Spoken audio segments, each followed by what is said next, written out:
حدیث پاک میں حضور نبی اکرم صلی اللہ علیہ وسلم ارشاد فرماتے ہیں انا دار الحکمت وعلی بابھا، میں علم و حکمت کا شہر ہوں اور علی اس کا دروازہ۔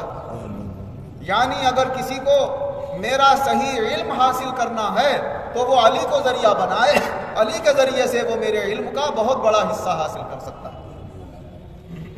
یوں تو حضرت علی کرم اللہ وجہہ قرآن عظیم کے معنی کا بھی ایسا علم رکھتے تھے جو بہت سے صحابہ کو حاصل نہیں تھا، ایسی تفسیر جانتے تھے جو دوسرے لوگ نہیں جانتے تھے، علم کے اور قرآن کے ایسے نکات سے واقف تھے جو دوسرے حضرات واقف نہ تھے۔ خود حضرت علی کرم اللہ وجہہ نے ارشاد فرمایا کہ اگر میں سورہ فاتحہ الحمد شریف کی تفسیر لکھنا شروع کروں تو علم کے گٹھل تیار ہو جائیں گے۔ تو کہاں پورا قرآن عظیم، کہاں صرف ایک چھوٹی سی سورت سورہ فاتحہ الحمد شریف، اس میں کتنے معنی بھرے ہوئے ہیں یہ ان کی علم والی اور روحانی نظر ہی جانتی ہے۔ اس اللہ تبارک و تعالی اپنے کلام عظیم میں ارشاد فرما رہا ہے کہ جو کچھ تمہیں رسول اکرم صلی اللہ علیہ وسلم عطا فرمائیں وہ لے لو، اور جس سے منع کریں اس سے باز رہو۔ اللہ تبارک و تعالی نے حضور نبی اکرم صلی اللہ علیہ وسلم کو اس دنیا میں اپنے بندوں کو دینی اور دنیاوی نعمتیں عطا کرنے کے لیے بھیجا۔ حقیقت میں تو ساری نعمتیں اللہ تعالی عطا فرماتا ہے، لیکن حضور نبی اکرم صلی اللہ علیہ وسلم کی زبان مبارک سے اور آپ کے دست عنایت سے جس کو چاہتا ہے عطا فرما دیتا ہے۔ اسی لیے حضور نبی اکرم صلی اللہ علیہ وسلم نے ارشاد فرمایا کہ اے لوگوں، مجھ سے زیادہ پوچھ تاچھ مت کیا کرو، کیا صحیح ہے کیا غلط ہے، جتنا بتا دوں اتنا عمل کر لیا کرو، اور جو پوچھنا چاہتے ہو اس کو اپنے دل میں رکھو، انتظار کرو، جب اللہ کی طرف سے وحی آئے گی تمہیں بتا دیا جائے گا۔ فرمایا پہلی امتیں اسی وجہ سے ہلاک ہوئیں کہ وہ اپنے نبیوں سے ذرا ذرا سی بات میں بار بار پوچھ تاچھ کیا کرتے۔ فرمایا نبی کی زبان وہ ہوتی ہے کہ اگر اس کی زبان سے یہ نکل جائے یہ جائز تو وہ اللہ جائز کر دیتا ہے، اور نکل جائے ناجائز تو اللہ تعالیٰ اسے ناجائز کر دیتا ہے۔ ایک صحابی ایک موقع پر عرض کرنے لگے یا رسول اللہ، کیا حج کرنا زندگی میں ایک بار فرض ہے یا ہر سال فرض ہے؟ حضور صلی اللہ علیہ وسلم کچھ دیر خاموش ہوئے اور پھر ارشاد فرمایا کہ حج زندگی میں ایک بار فرض ہے، لیکن سمجھ لو اگر میں یہ کہہ دیتا کہ ہر سال فرض ہے تو پھر ہر سال فرض ہو جاتا۔ ایک موقع پر آپ نے ارشاد فرمایا کوئی شخص سائل آیا مانگنے کے لیے، فرمایا اپنے صحابہ سے مجھ سے کہو کہ میں اسے دے دوں۔ کہا یا رسول اللہ آپ کا ارادہ ہے دینے کا، آپ عطا فرما دیجئے، ہمارے کہنے سے کیا ہوگا؟ فرمایا کہنے سے یہ ہوگا کہ جتنا ثواب دینے سے مجھے ملے گا اتنا تمہیں کہنے سے بھی اللہ عطا فرما دے گا۔ اور پھر فرمایا کہ اللہ اپنے نبی کی زبان سے جو چاہتا ہے فیصلہ کرا دیتا ہے، جو زبان سے نکل گیا وہ پورا ہونا ہی ہے۔ اسی لیے مولانا وجیہ الدین احمد خان صاحب رحمۃ اللہ علیہ فرماتے ہیں اے وجیہ وہ ہوگا کامیاب محشر میں، ہو چکا ہے جو پہلے کامراں مدینے، وہاں سے کامیابی کی سند ملتی ہے تو اللہ کے یہاں کامیاب مانا جاتا ہے، اور جسے وہاں سے سند نہیں ملی اسے کہیں کامیابی ملنے والی نہیں۔ حضرات صحابہ رضی اللہ عنہم کے درمیان جو مراتب کا فرق علماء کرام بیان کرتے ہیں، کتابوں میں لکھے ہیں، وہ اپنی طرف سے نہیں لکھے ہیں۔ بہت ساری حضور صلی اللہ علیہ وسلم کی حدیثوں کو پڑھ کر، انہیں دیکھ کر، حضور کے اقوال سے جس کی جو شان میں کلمات نکل گئے ان کلمات کو دیکھ کر کہتے ہیں کہ اس کا یہ مرتبہ ہے، اس کا یہ مرتبہ ہے، اس کا یہ مرتبہ ہے۔ خلفاء کے درمیان جو ترتیب دی جاتی ہے اور سب سے پہلا خلیفہ حضرت ابو بکر صدیق رضی اللہ عنہ کو قرار دیا جاتا ہے، وہ حضور کے فرمان کی روشنی میں ہی تو قرار دیا جاتا ہے۔ دوسرے نمبر کے خلیفہ حضرت عمر فاروق رضی اللہ عنہ ہیں، اور امت میں آپ کا دوسرا مرتبہ ہے، یہ کوئی اپنی طرف سے نہیں، اللہ کے رسول نے فرما دیا۔ اور حضور کے دربار میں جس کو جو مرتبہ مل جاتا تھا صحابہ جانتے تھے کہ اللہ کے یہاں بھی یہی مرتبہ ہو۔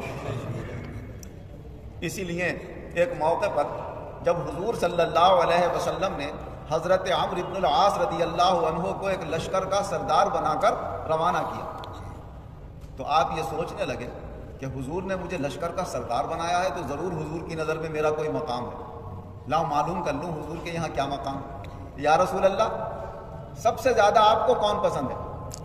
کہا ابو بکر۔ کہا اس کے بعد؟ فرمایا عمر۔ کہا عورتوں میں؟ کہا حضرت عائشہ۔ تو کہا میں سوچنے لگا کہ پتہ نہیں مجھے کس مقام میں رکھیں گے، میں 2-3 کے بارے میں پوچھ کر خاموش ہو گیا۔ تو صحابہ یہ جانتے تھے کہ جس رتبے پہ حضور رکھ دیں گے اسی رتبے پہ اللہ تعالیٰ رکھ دیں گے، اسی لیے حضور نبی اکرم صلی اللہ علیہ وسلم کے دربار میں صحابہ مقبولیت کے بہانے تلاش کرتے تھے۔ ایک مرتبہ حضور نبی اکرم صلی اللہ علیہ وسلم نے ارشاد فرمایا، اے میرے صحابہ یہ بتاؤ وہ کون سا درخت ہے جس کی مثال انسان جیسی؟ سب صحابہ سوچ میں پڑ گئے، آخر میں بولے کہ اللہ اور اس کا رسول ہی زیادہ جانتا ہے۔ حضور صلی اللہ علیہ وسلم نے فرمایا وہ کھجور کا درخت ہے، جیسے انسانوں میں نسل چلتی ہے ایسی عرب کے اندر کھجوروں میں نسل چلتی ہے، جیسے ایک مرد کی دوسری عورت سے شادی کرائی جاتی ہے اور اللہ نے وہ ذریعہ بنایا ہے اولاد کا سلسلہ قائم ہونے کا، ایسے ہی کھجوروں کے باغوں میں 2 طرح کے پیڑ ہوتے ہیں، ایک نر ہوتا ہے ایک مادین ہوتی ہے۔ نر پیڑ کے پھول کا جب پھول نکلتا ہوتا ہے کھجوروں کا تو اس کا پھول توڑ کر مادین پھول کو چیر کے اس کے اندر اس کا پھول رکھا جاتا ہے، گویا دونوں کا نکاح کرایا جا رہا ہے اور ملن کرایا جا رہا ہے، تو اس سے کھجوریں زیادہ پیدا ہوتی ہیں، اسے تعبیر کہتے ہیں عربی میں۔ رسول اکرم صلی اللہ علیہ وسلم نے دیکھا جب مدینے آپ تشریف لائے کہ یہ لوگ ایسا کرتے ہیں باغوں میں، فرمایا بھائی تم 1 سال ایسا کر کے نہ دیکھو، ہو سکتا ہے اس سے زیادہ کھجوریں آئیں، 1 سال ایسا نہیں کیا تو کھجوریں نہیں آئیں۔ تو اللہ نے دکھا دیا کہ ہم نے انسان کی طرح رکھی ہے اس کھجور کے پیڑ کی خصلت کہ جیسے انسان کی اور جاندار کی نسل اللہ چلاتا ہے ایسے اسی کی نسل چلاتا ہے۔ حضور صلی اللہ علیہ وسلم نے فرمایا کہ بھائی ہمیں دنیا کے امور میں زیادہ توجہ نہیں ہے، ہم تو دین کے آدمی ہیں، اللہ کی طرف سے جو حکم آتا ہے وہ بیان کر دیتے ہیں اور اپنے غور و فکر سے کہتے ہیں، دنیا کے معاملے میں تو وہ صحیح بھی ہو سکتی ہے غلط بھی ہو سکتی ہے، ہم نے تو اپنی رائے دی تھی، اللہ نے دکھا دیا۔ مورخین فرماتے ہیں جنہوں نے تحقیق کی ہے کہ جب اللہ نے انسانوں کو بنایا تھا اور اپنی مخلوقات میں انسانوں کو بنانے کے بعد جو مٹی بچ گئی تھی اس سے اللہ نے کھجور کا درخت بنایا، تو حضور صلی اللہ علیہ وسلم نے فرمایا کہ جو انسان کی طرح ہے وہ کھجور کا درخت۔ حضرت عبداللہ ابن عمر رضی اللہ عنہ جو حضرت عمر کے صاحبزادے ہیں اس محفل میں وہ بھی موجود تھے جہاں حضور نے سوال کیا تھا، وہ گھر جا کر حضرت عمر سے کہنے لگے کہ جب حضور نے پوچھا تھا تو میرے دل میں یہ آیا تھا کہ وہ کھجور کا پیڑ ہے، مگر بڑے بڑے صحابہ بیٹھے تھے، میں بچہ، میں نے کہا جب اتنے بڑے بڑے صحابہ نہیں بول رہے ہیں تو میں کیا بولوں حضور کے سامنے؟ حضرت عمر کہنے لگے ارے بیٹے اگر بول جاتا تو یہ میرے لیے سرخوٹوں سے زیادہ قیمتی ہوتا، کیونکہ حضرت عمر جانتے تھے کہ صحیح جواب میرا بیٹا دے دیتا تو حضور کی نظروں میں اور زیادہ مقبول ہو جاتا، اور جو ان کی نظروں میں مقبول ہو گیا وہ اللہ کے یہاں مقبول ہو گیا۔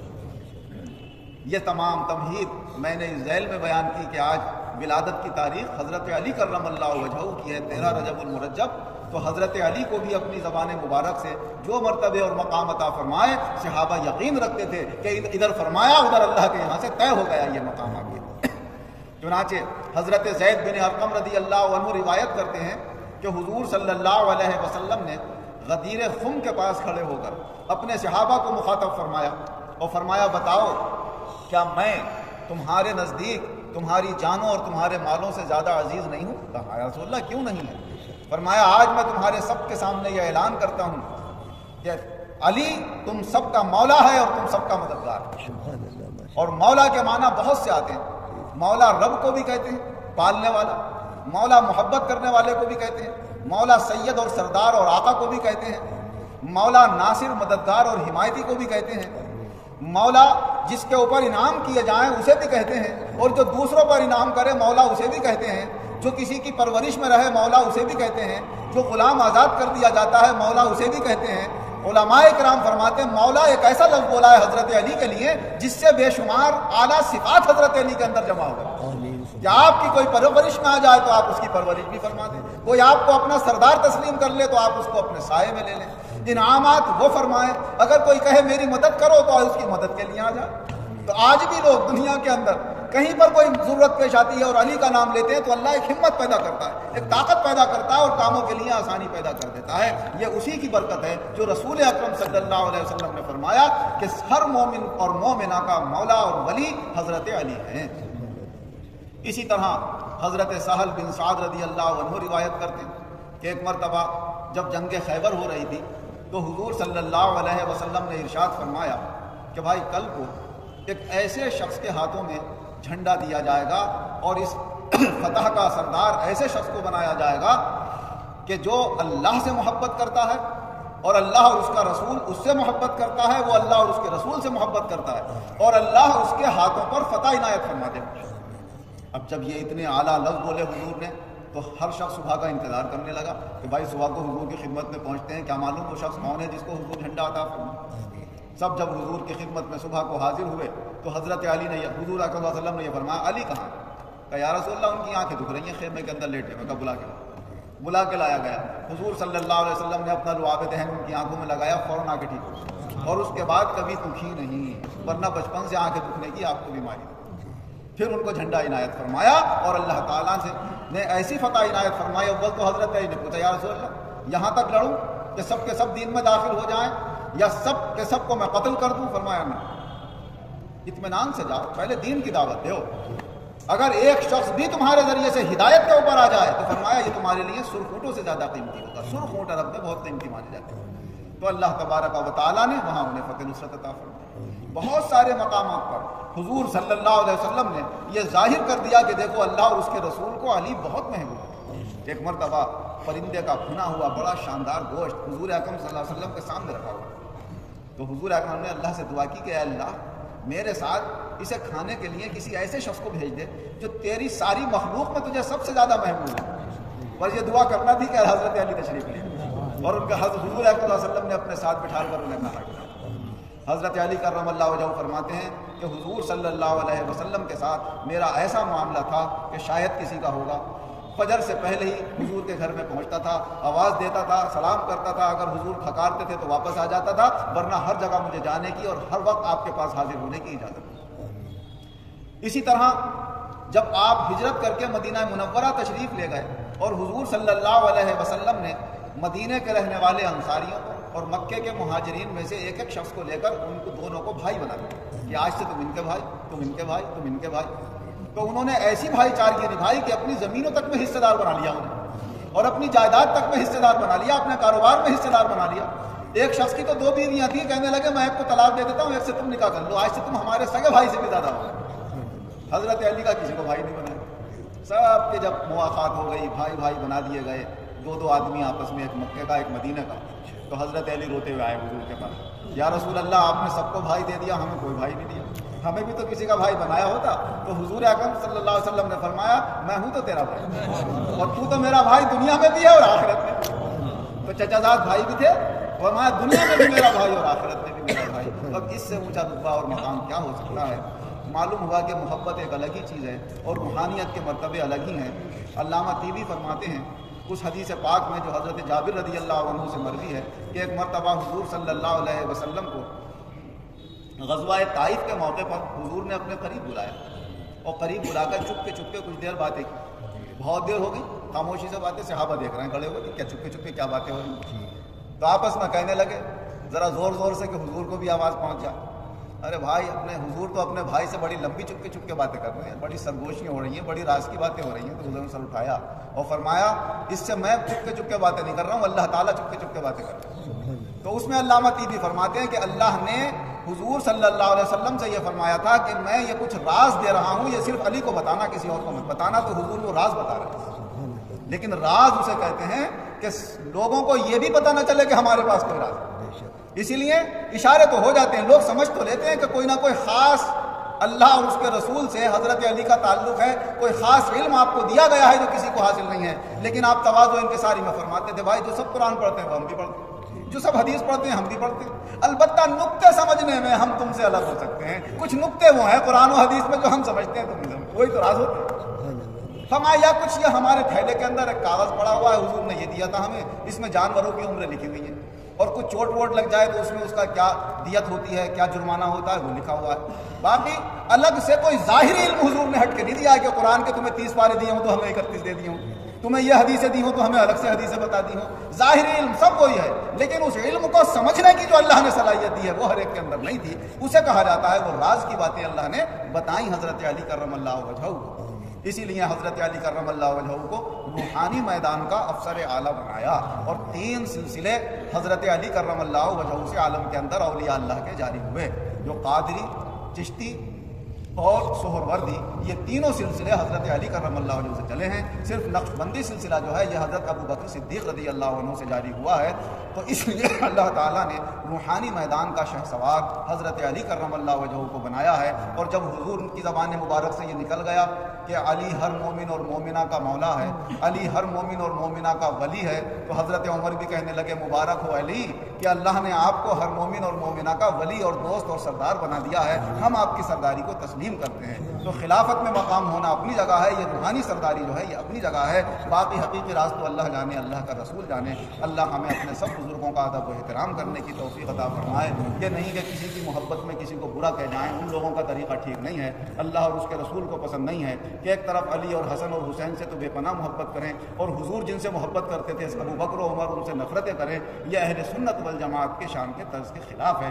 اللہ تعالی ہمیں اہل سنت والجماعت کے طریقے پر ثابت قدم رکھے اور اسی کے مطابق چلتے رہ کر ایمان کے ساتھ، عزت کے ساتھ اللہ بآسانی خاتمہ فرمائے، اور صحیح اہل سنت والجماعت والے اولیاء اللہ کے ساتھ اللہ ہمارا آخرت میں حشر فرمائے، آمین۔ کہ اللہ رب العزت کے بعد سب سے زیادہ اگر کسی کو علم ہے تو وہ ذات ہے حضور احمد مجتبیٰ حضرت محمد مصطفیٰ صلی اللہ علیہ وسلم کی، لیکن وہ کتنا علم ہے اس کی کوئی مقدار اور کوئی حد ہم اپنی طرف سے مقرر نہیں کر سکتے، یہ تو اللہ ہی جانے کہ اس نے اپنے رسول کو کتنا علم عطا فرمایا، یا خود اللہ کے رسول صلی اللہ علیہ وسلم جانتے ہیں کہ ان کے پاس کتنا علم ہے۔ اپنے اس علم کے حصے میں سے اللہ تبارک و تعالی کے فضل و کرم سے حضور نے اپنے صحابہ میں سے جس کو چاہا اس علم کی دولت سے مالا مال کیا، اور یہی خاص طور سے علم کی دولت ہے جس کے بارے میں حضور صلی اللہ علیہ وسلم نے ارشاد فرمایا انما انا قاسم واللہ یعطی، تقسیم میں کرتا ہوں اور عطا اللہ تعالی فرماتا ہے۔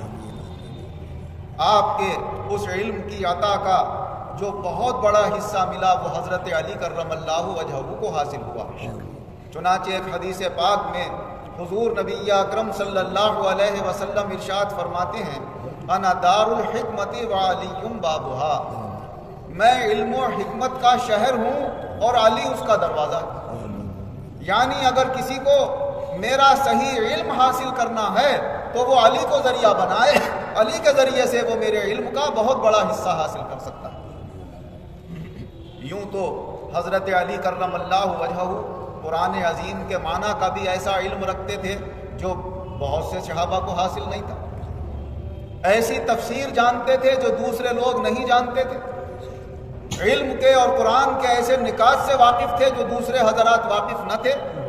خود حضرت علی کرم اللہ وجہہ نے ارشاد فرمایا کہ اگر میں سورہ فاتحہ الحمد و شریف کی تفسیر لکھنا شروع کروں تو علم کے گٹھل تیار ہو جائیں، تو کہاں پورا قرآن عظیم، کہاں صرف ایک چھوٹی سی سورت سورہ فاتحہ الحمد و شریف، اس میں کتنے معنی بھرے ہوئے ہیں یہ ان کی علم والی اور روحانی نظر ہی جانتی۔ اس حقیقت کو حضور نبی اکرم صلی اللہ علیہ وسلم نے اپنی اس مبارک حدیث میں کھولا کہ مجھے اللہ نے اپنی کائنات اور مخلوق میں سب سے زیادہ علم عطا فرمایا، پورا علم کا شہر میرے اندر جمع کر دیا ہے، مگر دروازہ بنایا ہے اس کا تو علی کو بنایا۔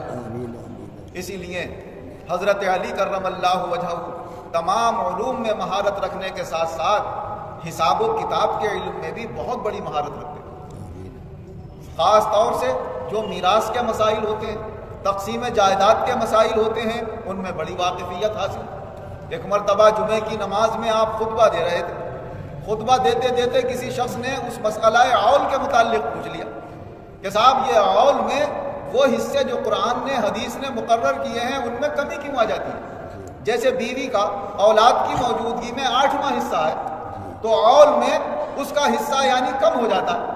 تو حضرت علی رضی اللہ عنہ جن الفاظ میں خطبہ دے رہے تھے انہی الفاظ میں اس کا جواب دیتے ہوئے چلے گئے اور خطبہ بھی جاری رکھا. فرمایا سارا سومو نہا سدوسا اس کا جو 8واں حصہ تھا وہ اور رشتہ داروں کے آنے کی وجہ سے 6ٹھا حصہ رہ گیا, اور یہ کہتے ہوئے اور اپنا خطبہ اپنا جاری رکھا. تو حیران ہو گئے بڑے بڑی ہستیاں علم والے وہاں خطبے میں تشریف فرما کہ علم ہو تو ایسا ہو کہ ایک دم پوچھتے ہی اور بھی نہیں کیا اور ایسا جواب عنایت فرمایا کہ اس میں بڑے باریک حساب کی ضرورت پڑے گی جب کہیں جا کے سمجھ میں آئے. آج ہی تاریخ میں دیکھ رہا تھا حضرت علی کرم اللہ وجہہ کے متعلق, تو تاریخ اسلام میں یہ واقعہ بھی لکھا ہوا تھا کہ ایک مرتبہ 2 شخص کھانا کھانے کے لیے بیٹھے. اتفاق سے ایک تیسرا آدمی ادھر سے گزر رہا تھا, وہ اپنا ناشتہ دان اور کھانے کا سامان کھول ہی رہے تھے کہ ان دونوں نے اسے بھی بلا لیا, آئیے صاحب ہمارے ساتھ کھانا کھا لیجئے. وہ بھی کھانا کھانے کے لیے بیٹھ گئے. جب یہ تینوں حضرات کھانے سے فارغ ہو گئے اور سارا کھانا تینوں نے کھا لیا, تو وہ شخص جو گزرا ہوا جا رہا تھا اور مہمان بن کر جس نے ان دونوں کا کھانا کھایا, اس نے 8 درہم اپنی جیب سے نکالے اور ان دونوں کی طرف پیش کیے, بھائی تم نے ہمیں کھانا کھلایا, اس کے بدلے میں تم ہم سے یہ پیسے لے. وہ 8 درہم ان دونوں نے لے لیے, وہ چلا گیا. جب آپس میں درہم بانٹنے کا وقت آیا اور تقسیم کرنے لگے تو دونوں میں اختلاف ہونے لگا. ایک شخص کی اس میں سے 5 روٹیاں تھیں, ایک کی 3 روٹیاں تھیں. تو 5 روٹیوں والا کہنے لگا کہ ایسا ہے بھائی 8 درہم ہے, اس میں سے 5 میں لے لیتا ہوں, میری روٹیاں زیادہ تھی تمہاری کم تھی, 3 تم لے لو. صاحب یہ کیا بات ہے, کھائی تو سب نے بیٹھ کے برابر سے ہے, لہٰذا حصہ بھی برابر سے ہوگا, 4 درہم میں لوں گا 4 تم لے لو. جھگڑا ہونے والا تھا. حضرت علی کرم اللہ وجہہ کو بلایا گیا کہ صاحب حضرت علی اگر فیصلہ کر دیں گے, ہمیں مطمئن کر دیں گے تو ہم مان لیں گے. حضرت علی تو حساب کے ایسے ماہر تھے, پوچھا کیا بات ہے, کہا صاحب 5 روٹیاں ان کی تھیں, 3 ان کی تھی, ایک مہمان گزرا ہوا جا رہا تھا, ہم تینوں نے بیٹھ کے کھا لی, وہ 8 درہم دے کر گیا ہے, میں کہہ رہا ہوں 5 میں لوں گا, 3 ان کو دے دوں, تو یہ کہہ رہے ہیں صاحب 4 میں لوں گا, 4 تم لو. حضرت علی نے اس سے فرمایا 3 ملنا ہے, لے لو, خیریت سے فائدے میں ہو, ورنہ تمہیں 1 ملے گا, اسے 7 ملے گا. ارے صاحب آپ کو تو انصاف کے لیے بلایا تھا, آپ نے تو اور میرے کم کر دی. کہا مجھے حساب سے مطمئن کر دو, میں مان لوں گا, 1 ملے گا تو 1 ہی لے لوں گا, مگر میرا دل ماننا چاہیے, مطمئن ہونا چاہیے. تو مان لو. سنو, کہا 5 روٹی تمہاری تھی, 3 ان کی, کھانے والے 3 آدمی تھے. اب یہ تو پتہ نہیں کس نے کم کھایا کس نے زیادہ کھایا, یہ مان لو تینوں نے برابر اور ہر روٹی کے 3 ٹکڑے کر لیں, تو 8 × 3 = 24 ٹکڑے ہو جائیں گے. سب نے برابر ٹکڑے کھائے, تو 8 ٹکڑے انہوں نے کھائے, 8 اس مہمان نے کھائے, 8 تم نے کھائے. اب 3 روٹیوں پہ تمہاری بتاؤ کتنے ٹکڑے ہوئے, 3 × 9, ہر روٹی کے 3 ٹکڑے کے ساتھ 9 ٹکڑے ہوئے. کہا 9 میں سے 8 تو تم نے کھا لیے, اس نے 1 ہی تو کھایا تمہارے اس نے. تمہارے بھائی 5 روٹیوں کے کتنے ٹکڑے ہوئے, کہا 15, کہا 8 اس نے کھا لیے, 7 تم نے کھائے. سمجھ گئے.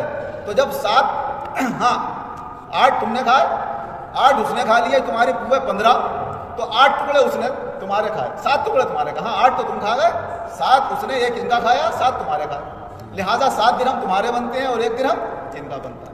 تو آ گیا اس کی سمجھ کہ صاحب جب 8 ٹکڑے کھائے تو ظاہر ہے میرے 9 ٹکڑے تھے, میرے جب 8 میرے پیٹ میں آ گئے تو میری طرف پاس سے تو 1 ہی گیا. اس کے 15 ٹکڑے تھے, اس نے اپنے 8 کھا لیے, تو 15 میں سے اس کے تو 7 گئے. جب اس کے 7 گئے تو ہر ٹکڑے کا 1 درہم بن رہا ہے, لہٰذا 7 درہم اس کے بن رہے ہیں, 1 درہم تمہارا بن رہا ہے. تو اس نے خوشی لیا تھا, میرا 1 بن رہا ہے مگر دل تو اطمینان سے ہو گیا, مجھے 1 ہی چاہیے, تو وہ 1 پر راضی ہوا. تو حساب و کتاب کے خاص طور سے حضرت علی کرم اللہ وجہہ بہت ماہر تھے. اور جس میدان میں بھی دیکھیے, حضرت ابوبکر صدیق رضی اللہ عنہ, حضرت عمر فاروق رضی اللہ عنہ, سب آپ کے علم کا احترام کیا کرتے تھے.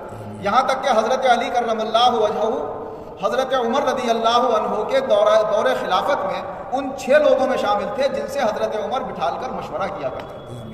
اور جب تک ان 6 کا مشورہ نہیں ہو جاتا تھا اس وقت تک کوئی فیصلہ نہیں کرتے تھے. اور اگر کبھی فیصلہ کر بھی دیا تو حضرت علی کو ضرور دکھاتے تھے, بھائی دیکھ لینا صحیح فیصلہ کیا. ایک مرتبہ حضرت عمر رضی اللہ عنہ کی خدمت میں ایک عورت آ گئی اور وہ بدکاری سے حاملہ تھی. حضرت عمر کو شریعت مطہرہ کے مطابق انہیں سنسار کرنا تھا, سنساری کا حکم جاری کر دیا, انہیں سنسار کر دیا جائے اور حضرت علی کو فیصلہ دکھا دیا جائے. حضرت علی نے فیصلہ دیکھا, گئے حضرت عمر رضی اللہ عنہ کی خدمت میں جا کر عرض کیا, حضرت بدکاری عورت نے کی ہے, بچے نے تو کی نہیں ہے, اگر سنسار ایسی حالت میں کر دیا جائے گا تو بچے کا کیا قصور ہے اس میں. پہلے بچے کو پیدا ہونے دیا جائے، اس کے بعد سنسار کیا جائے۔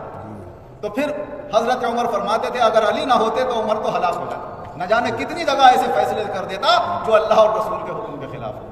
تو یہ اللہ تبارک و تعالیٰ نے حضرت علی کرم اللہ وجہہ کی شان اور عظمت علم کے اعتبار سے خاص طور سے بہت اعلیٰ بنائی تھی، اور بہادری کے چرچے تو ان کے ہیں عالم کے اندر مشہور، اور روحانی عالم میں بھی اللہ نے، میں نے آپ کو بتایا تھا کہ 3 سلسلوں کا سردار اعلیٰ آپ کو بنایا ہے۔ اللہ تعالیٰ آپ کے روحانی فیض سے، علمی اور عملی فیض سے ہم سب کو مستفیض فرمائے، اور ان کے نقش قدم پر بہتر سے بہتر اللہ زندگی گزارنے کی توفیق عطا فرمائے۔ حضور نبی اکرم صلی اللہ علیہ وسلم جنگ خیبر کے موقع پر حضرت علی کرم اللہ وجہہ کو ایک طرف لے گئے اور چپ کے ان سے کچھ راز کی باتیں کرنے لگے۔ کافی دیر تک آپ نے وہ رازدارانہ باتیں حضرت علی سے کی، تو بعض صحابہ کرام کی زبان سے یہ جملے نکلے کہ آج تو ہمارے نبی حضرت محمد صلی اللہ علیہ وسلم کی اپنے چچا زاد بھائی سے بڑے لمبی رازدارانہ گفتگو ہو گئی، بڑی چپ کے باتیں ہو گئیں۔ حضور صلی اللہ علیہ وسلم کے مبارک کانوں میں یہ آواز آ گئی، تو آپ نے ارشاد فرمایا ارے اس وقت علی سے میں بات نہیں کر رہا ہوں، چپ کے اللہ باتیں کر رہا ہے۔ علماء کرام اس مبارک حدیث کی تحقیق میں فرماتے ہیں کہ اس لیے حضور نے فرمایا کہ اللہ ان سے باتیں کر رہا ہے، کیونکہ اللہ نے ہی کہا تھا کہ تم یہ راز ہمارے علی کو بتا دو جو ہم تمہیں بتا رہے ہیں، اور فرمایا وہ اسرار و حکم اور اونچے درجے کی جو نقطوں کی اور باریک باتیں ہوتی ہیں جنہیں ہر ایک نہیں سمجھ سکتا، وہ اللہ نے ایسا دل اور دماغ حضرت علی کو عطا فرمایا تھا اور ان کا رتبہ بنایا تھا کہ اللہ نے فرمایا اے رسول یہ راز صرف علی کو بتانا۔ تو حضور صلی اللہ علیہ وسلم نے وہ راز حضرت علی کرم اللہ وجہہ کو بتائے۔ اسی لیے حضرت زید بن ارقم رضی اللہ عنہ روایت فرماتے ہیں کہ حضور نبی اکرم صلی اللہ علیہ وسلم نے ارشاد فرمایا من کنت مولاہ فعلی مولاہ، جس کا میں مولا ہو جاتا ہوں اس کا علی بھی مولا ہو جاتا ہے۔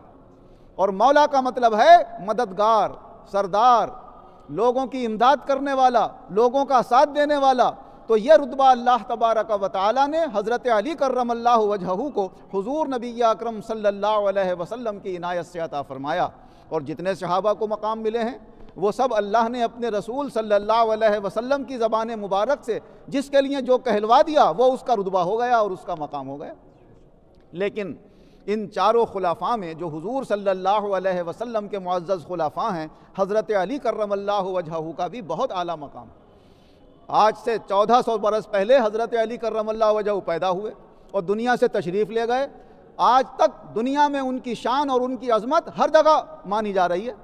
ہمارا ملک جہاں پر مسلمانوں کا کوئی مقام نہیں، ایسا کوئی حکومت نہیں، کوئی روب اور دبدبہ اور دباؤ نہیں، اس کے باوجود بھی حضرت علی کا اثر یہاں تک ہے۔ کل کو مدارس کے اندر بھی گورنمنٹ کی طرف سے حضرت علی کی پیدائش پر چھٹی رکھی گئی ہے۔ تو آپ کا اس دنیا میں آنا اللہ کی اس دنیا والوں کے لیے بہت عظیم نعمت ہے، اور اس نعمت کو دنیا والے یاد کرتے ہیں اور جانتے ہیں کہ واقعی حضرت علی کا بہت اونچا مقام ہے۔ حضرت مجدد الفسانی شیخ احمد فاروقی سرہندی رحمۃ اللہ علیہ ارشاد فرماتے ہیں کہ میں نے اپنے مکاشفات میں، اور جو اللہ کا کرم ہوتا ہے چھپی ہوئی چیزیں نظر آ جاتی ہیں، اس حالت میں نے حضرت علی کو یہ دیکھا ہے کہ اللہ نے انہیں پورے عالم کے اوپر حکومت کرنے کا اس عالم میں مقام عطا فرمایا، اور اتنا بڑا رتبہ اور مقام ان کا رکھا گیا ہے کہ جس کو دیکھ کر حیرانی ہوتی ہے کہ اللہ نے حضرت علی کا کیا مقام بنایا، اور یہ سب صدقے میں ملا حضور صلی اللہ علیہ وسلم۔ حضرت انس رضی اللہ عنہ روایت فرماتے ہیں کہ ایک دن حضور صلی اللہ علیہ وسلم کی خدمت میں پرندے کا بھنا ہوا گوشت پیش کیا گیا۔ جب آپ کھانے کے لیے بیٹھے تو اللہ سے دعا کرنے لگے کہ اے اللہ، تیری مخلوق میں جو تجھے سب سے زیادہ محبوب ہو تو اسے میرے ساتھ اس کھانے کو کھانے کے لیے بھیج دے۔ بس یہ دعا کرنا تھی کہ حضرت علی کرم اللہ وجہہ تشریف لے آئے اور حضور صلی اللہ علیہ وسلم کے ساتھ کھانا نوش فرمایا۔ حضرت عبداللہ ابن عمر رضی اللہ عنہ روایت کرتے ہیں کہ جب حضور صلی اللہ علیہ وسلم اور آپ کے صحابہ ہجرت کر کے مدینہ منورہ تشریف لے آئے، اور آپ نے مدینہ کے رہنے والے انصار کو اور مکے کے مہاجرین کو آپس میں بھائی بھائی بنایا، اور دو آدمیوں کو، ایک انصاری آدمی اور ایک مہاجر، دونوں سے کہا آج سے تم دونوں بھائی بھائی ہو۔ پھر دوسرے سے کہا آج سے تم دونوں بھائی بھائی ہو۔ ایک انصاری کو لیتے تھے حضور، ایک مہاجر کو لیتے تھے۔ تمام مہاجرین کو جتنے بھی آئے ہوئے تھے وہاں کے انصار میں سے کسی نہ کسی انصاری کا اپنے بھائی بنا دیا، اور ایسا بھائی کہ انہوں نے بھی اپنے سگے بھائی سے زیادہ اس کا خیال رکھا، اپنی زمینوں میں، جائیدادوں میں، کاروباروں میں حصے دار تک بنا لیا۔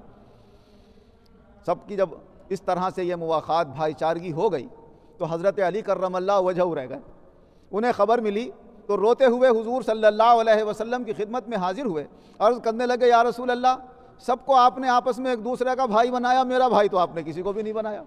تو حضور صلی اللہ علیہ وسلم نے ارشاد فرمایا تو دنیا میں بھی میرا بھائی ہے اور آخرت میں بھی میرا بھائی ہے۔ تو جس کو کسی کا بھائی نہیں بنایا، حضور صلی اللہ علیہ وسلم نے حضرت علی کو اپنا بھائی بتایا۔ اس طرح بہت سے موقعوں پر حضور نبی اکرم صلی اللہ علیہ وسلم نے حضرت علی کرم اللہ وجہہ کے مرتبے اور مقام کو ظاہر فرمایا ہے۔ حضرت زر ابن حبیش رضی اللہ عنہ روایت کرتے ہیں کہ حضرت علی کرم اللہ وجہہ نے قسم کھا کر یہ فرمایا کہ قسم ہے اس ذات کی جس نے دانے کو اگایا ہے، قسم ہے اس ذات کی جس نے جانوں کو پیدا کیا ہے، حضور صلی اللہ علیہ وسلم نے میرے بارے میں اپنے تمام امتیوں سے یہ عہد لیا ہے کہ جو مومن ہوگا وہ مجھ سے محبت کرے گا اور جو منافق ہوگا وہ مجھ سے بغض رکھے گا۔ تو اتنا بڑا مرتبہ حضور صلی اللہ علیہ وسلم نے بیان فرمایا۔ علماء کرام فرماتے ہیں اس حدیث کا مطلب یہ ہے کہ حضرت علی سے ایسی محبت جو شریعت کے مطابق ہو، اور شریعت کا تقاضا یہ ہے کہ حضور صلی اللہ علیہ وسلم کے جتنے صحابہ ہیں سب قابل احترام ہیں۔ اگر سارے صحابہ کا احترام کرتے ہوئے حضرت علی سے محبت کرتا ہے تو واقع میں مومن ہے، یہ نہیں کہ علی سے تو محبت کر رہے اور باقی صحابہ سے بغض رکھے تو وہ شریعت کے مطابق محبت نہیں مانی جائے گی۔ جو شریعت کے دائرے میں رہ کر محبت کرتے ہیں وہی سچے مومن مانے جاتے ہیں۔ حضور نبی اکرم صلی اللہ علیہ وسلم نے غزوہ خیبر کے موقع پر جب آپ وہاں لشکر لے کر پہنچے ہوئے تھے تو ارشاد فرمایا کل کو ایک ایسے آدمی کے ہاتھ میں اس جنگ کا جھنڈا دیا جائے گا کہ جو اللہ اور اس کے رسول سے محبت کرتا ہے اور اللہ اور اس کا رسول اس سے محبت کرتا ہے اور اللہ اس کے ہاتھوں پر فتح عنایت فرمائے گا۔ اب صبح کا سب انتظار کرنے لگے، بڑے بڑے صحابہ وہاں پر موجود تھے کہ شاید ہمیں یہ جھنڈا دیا جائے، ہمیں یہ جھنڈا دیا جائے۔ مگر جب صبح ہوئی اور وقت آیا روانہ کرنے کا تو حضور صلی اللہ علیہ وسلم نے ارشاد فرمایا علی کہاں ہیں؟ علی، حضرت علی کی آنکھیں دکھ رہی تھیں، وہ خیمے کے اندر آرام فرما رہے تھے۔ لوگوں نے بتایا یا رسول اللہ ان کی آنکھیں دکھ رہی ہیں، بیمار ہیں، خیمے کے اندر لیٹے ہوئے ہیں۔ کہا جاؤ بلا کے لاؤ علی کو۔ حضرت علی کو بلا کر لایا گیا۔ حضور صلی اللہ علیہ وسلم نے اپنا لعاب دہن ان کی آنکھوں میں لگایا، جیسے لگایا فوراً آنکھیں ٹھیک ہو گئیں اور ایسی ہو گئیں جیسے کبھی بیماری کوئی تھی ہی نہیں۔ پھر حضرت علی کرم اللہ وجہہ کو آپ نے جھنڈا عنایت فرمایا۔ تو حضرت علی کہنے لگے یا رسول اللہ میں ان سے اس وقت تک لڑتا رہوں جب تک کہ فتح حاصل نہ کر لوں۔ فرمایا ہماری نصیحت سنو، جاؤ اور جا کر پہلے انہیں اسلام کی دعوت دو۔ اگر تمہارے ذریعے سے ایک آدمی بھی ہدایت پر آ گیا تو یہ سب سے بڑی کامیابی ہوگی۔ ہماری یہ کامیابی نہیں ہے کہ ہم قلعہ فتح کر لیں، ہم لوگوں کو قتل کر دیں یا مار ڈالیں۔ ہماری کامیابی یہ ہے کہ انہیں دوزخ میں جانے سے بچا لیں اور جنت میں جانے والا بنا دیں۔ لہٰذا تم تو اسلام کی طرف دعوت دو انہیں، اور اسلام کو قبول کر لے تو انہیں یہ بتانا کہ مسلمان ہونے کے بعد ایک مسلمان پر کیا کیا حقوق ہوتے ہیں وہ ان کو بتا دینا۔ ہاں اس کے باوجود بھی اگر لڑنے کے لیے وہ لوگ تیار ہوں تو پھر تم اسلام کے قانون کے مطابق ان سے لڑنا، اور وہاں پر اللہ تمہیں فتح عنایت فرمائے گا۔ وہ حضرت علی کرم اللہ وجہہ وہاں پر پہنچے اور اللہ نے شاندار فتح و نصرت اور کامیابی عطا فرمائی۔ تو کل آپ کی یوم پیدائش کی وجہ سے دل چاہا کہ حضرت علی کرم اللہ وجہہ کا ذکر کر لیا جائے۔ یہ اللہ کے وہ اعلیٰ رتبہ رکھنے والے مقرب حضرات ہیں کہ ان کے ذکر کرنے سے اللہ ذکر کرنے والوں کو بھی کچھ نہ کچھ اپنی نعمتیں عطا فرما دیتا ہے۔ اللہ اپنے ان مقبول بندوں کے صدقے میں ہمارے ایمانوں میں قوت پیدا فرمائے اور دونوں جہان میں ایمان و عزت کے ساتھ شاندار کامیابی عطا فرمائے، آمین۔ الحمدللہ رب العالمین والعاقبۃ للمتقین والصلاة والسلام علی خیر خلقہ محمد وآلہ واصحابہ اجمعین۔ اے اللہ ہمارے گناہوں کو معاف فرما، آئندہ گناہوں سے بچنے کی توفیق عطا فرما۔ جو بیمار ہیں انہیں شفا عطا فرما، جو قرض دار ہیں انہیں قرضوں سے نجات عطا فرما، جو بے روزگار ہیں انہیں اچھے روزگار عطا فرما، جو برسر روزگار ہیں ان کے روزگاروں میں خیر و برکت اور ترقیاں عطا فرما۔ سب طرح کی بیماریوں سے سب کو شفائے کلی عطا فرما۔ جو لوگ دعاؤں کے لیے کہتے ہیں سب کے جائز مقاصد میں کامیابی عطا فرما، سب کی الجھنیں پریشانیاں دور فرما۔